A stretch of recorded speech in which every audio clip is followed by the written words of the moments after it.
Hey, welcome in another episode of Pilch's Perspective. Still working on things. The lighting is definitely not right. It's definitely not good enough, but it's in progress. We'll get it figured out eventually. Pretty good responses to the first episode that we put online. It was the first time we started this back up in a few months, so we're just kind of getting back into the swing of things right now. I like to take a look at current events and kind of specifically in the sports and movie world and take a look at them through the eyes of history and what history can teach us about what's really going on right now. And one of my favorite things to do has always been to essentially play Mythbuster. One of my favorite things to do because so much that we're told is true or that we are told is one way or another really isn't, or there's a lot more to the story that needs to be told. So today we're going to basically look at college football. I'm a big college football guy. I've spent a lot of years working in the Big Ten for a couple different schools.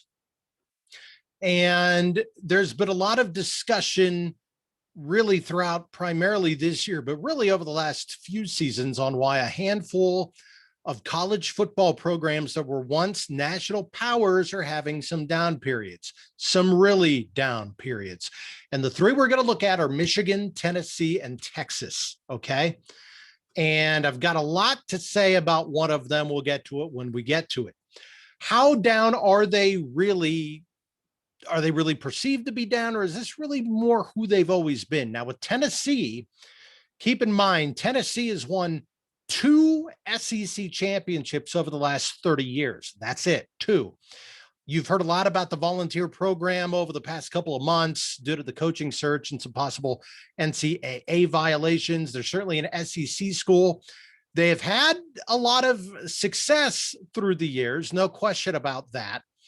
And being in the SEC in a school that once had a lot of success because of that, they're getting a lot of talk. I mentioned the two SEC titles over the last 30 years. That's it. They came in 1997 and 1998 when they just had a loaded team, and they eventually won the national title in 98. They did have a run in the mid to late 90s and had some big time teams. Between 95 and 01, they had 5-10 win seasons. They had 7 10-year win seasons at a 10-year stretch between 95 and 04. Some really good 11-2 and 10-3 years. So they're kind of sort of bordering on elite, but more in the really, really good category. Under Johnny Majors from 1977 to 92, a 16-year span, they were a very good program. Again, a lot of 2-3 loss seasons. They did go 9-1-2 in 85. They're 11-1 in 89. The point of this is Tennessee has always been really a good to very good program. They've never really been elite, though, for an extended period of time. They could and probably should be better than they've been for the past 15 seasons, but I think putting them together with elite powers like in the SEC, like in Alabama or Georgia, really isn't correct. They had a good run under Phil Fulmer there in the late 90s, but really when you look at Tennessee, they're like a good 2-3 loss, 9-3, 10-3 type program, which is good. But I think a lot of people wonder why Tennessee hasn't been back to national prominence in a big way, competing for national championships. And really, historically, that's not what they do. Now, Texas, this is an interesting one. Since Darrell Royal left after the 1976 season, Royal won 3 national titles, 11 Southwest Conference championships, and he did that in a 17-year period between 1959 and 75. That's when that program really made its hay. But really, since 75, that has been a mediocre program with the exception of the years that Mack Brown was there. And Brown won a national title and he played for another. So he did play for 2 national championships, one in 05, played for it in 09. But he actually just won 2 conference titles in 16 years. That's it. Brown had a heck of a run. He went 158 and 48. But Texas has won 2 conference titles this millennium. That is how many Baylor has won. Oklahoma has won 11 Big 12 titles since Texas won the national title in 05. In fact, Texas has 8 conference championships since Majors left in 1975. That's right. In 45 years, They've won the conference 8 times, and they've won it just twice since 1996. Now, since 84, Texas has finished ranked just 19 times, not just 19 times, but you would expect it to be more than that for that type of a program. Their title in 05 was their only one since 1969. Before Brown got there, John Mackovic was 41, 28-2. David McWilliams was 31-26. Fred Akers, who took over for Royal, 86, 31-2. He had a nice run, but since Brown, Charlie Strong went 16-21. Tom Herman, 32-18. Now, in fairness, some of those records I mentioned aren't bad, but they're certainly not elite or what most people would really consider to be blue blood type level. Certainly, Texas has the resources to be a monster, but because of some bad coaching hires, and I think the way a lot of the inner workings are in that program, where you really have to pal up to the boosters and what have you, and you almost have to be a really good CEO with a really good coaching staff to succeed there and be able to handle their bigwigs. Because of that, it's hard for a lot of coaches to succeed. So really, since 1975, for the past 45, now going on 46 seasons, with the exception of the Mac Brown years, Texas really hasn't been a major power. So them being who they've been isn't surprising. Now we get to Michigan. And I got a lot to say about Michigan, having worked in the Big Ten and lived primarily in Big Ten country throughout most of my life. I got a lot to say about the Wolverines. Now, I don't know how many people realize Michigan has one national championship in 73 years. That's it. In a lot of people's lifetimes, they've won it once. College football's all-time winningest program. It's true, but a lot of that, remember, was built off the early years of the sport. A lot of their big-time success was prior to World War II, okay? They do lead the Ohio State series all-time, 58, 51-6, but Michigan at one point had a 19-3-2 mark in that series after the 1927 season.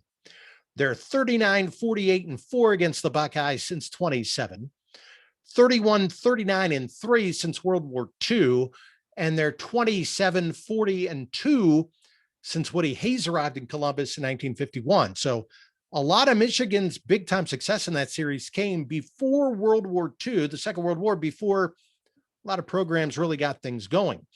The Buckeyes have 7 national titles since 51 and have competed for many more. In that same time span, Michigan has one share of a national title, and that came in 97.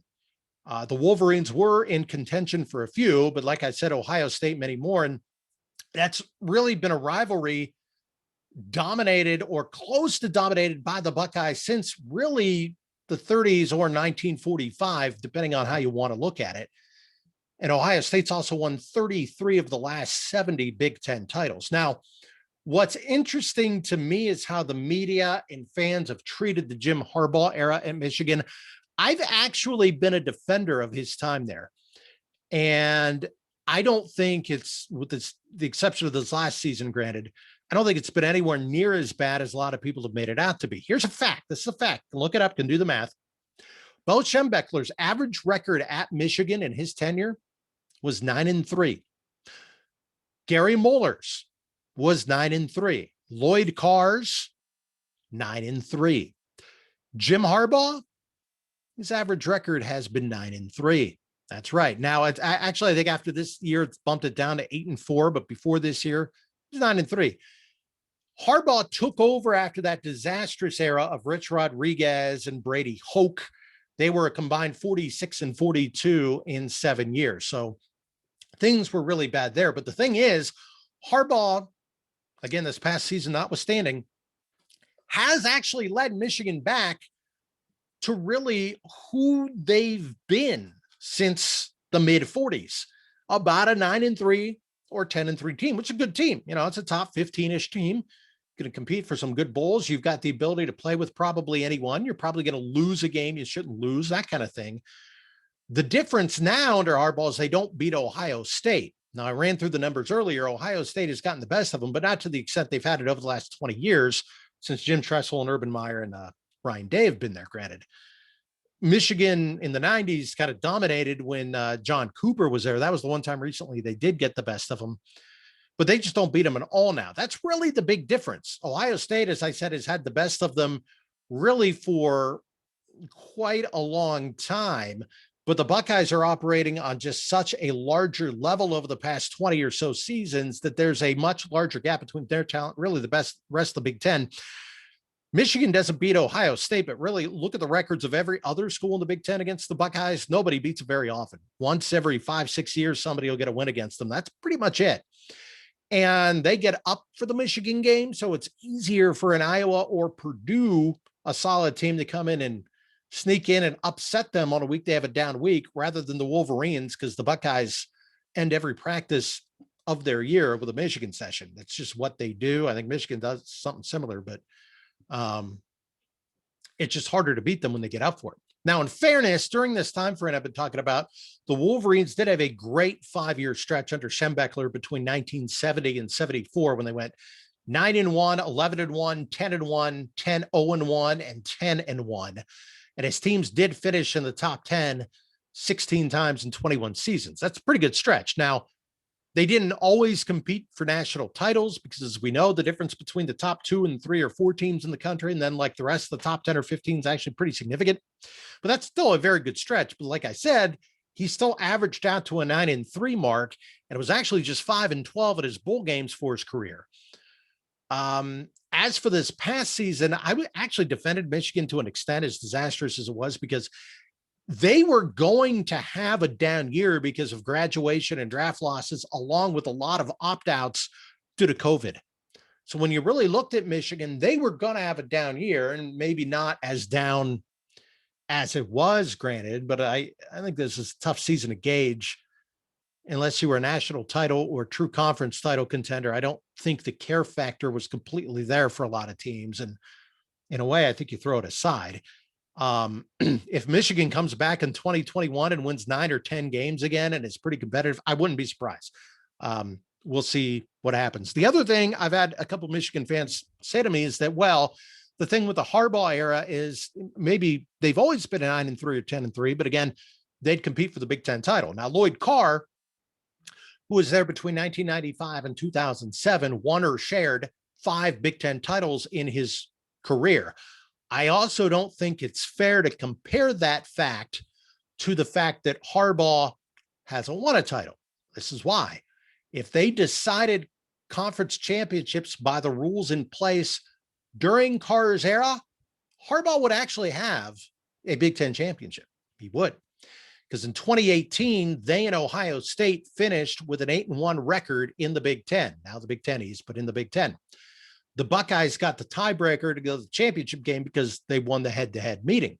But remember, the Big Ten didn't play a championship game until 2011, when the divisions then split up.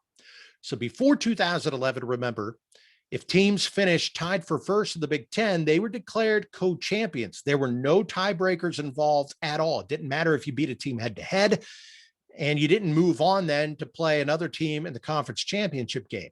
If teams tied with the same record, even if there was a head-to-head win, you were declared co-champ. For example, 3 of Carr's 5 titles were shared. In 98, there's a 3-way tie with Michigan, Ohio State, and Wisconsin. In 2000, it was Michigan, Northwestern, and Purdue. In 2004, it was the Wolverines in Iowa.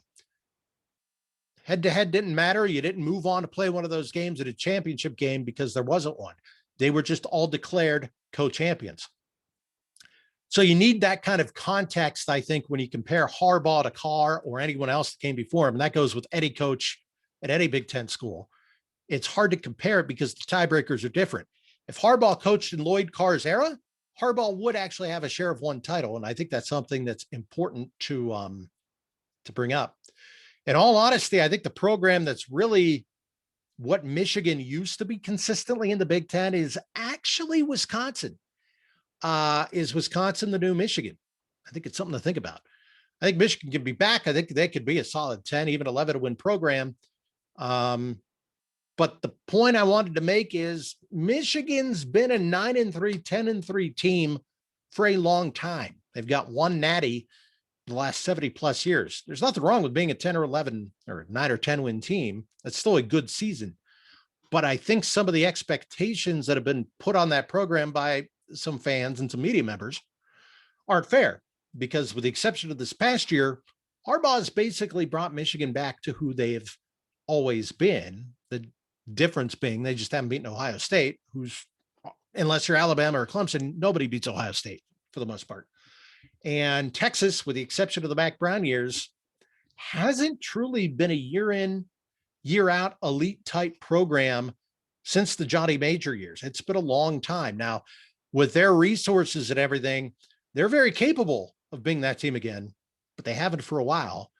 And I think you need to take all this into context when you're really talking about these schools. There's a lot of schools that could be power schools if they got the right coaching hire, develop the right culture, and what about business the right way. And you didn't have as many people in the background pulling strings as some of these colleges do. So I'm going to do a little ditty on that a little bit later. It's been another episode of Pilch's Perspective. I am Mike Pilch, try to take a historical look at things that have happened throughout the years and how they all tie on to what is going on now. Hope you have a good and safe week. We'll talk to you down the road.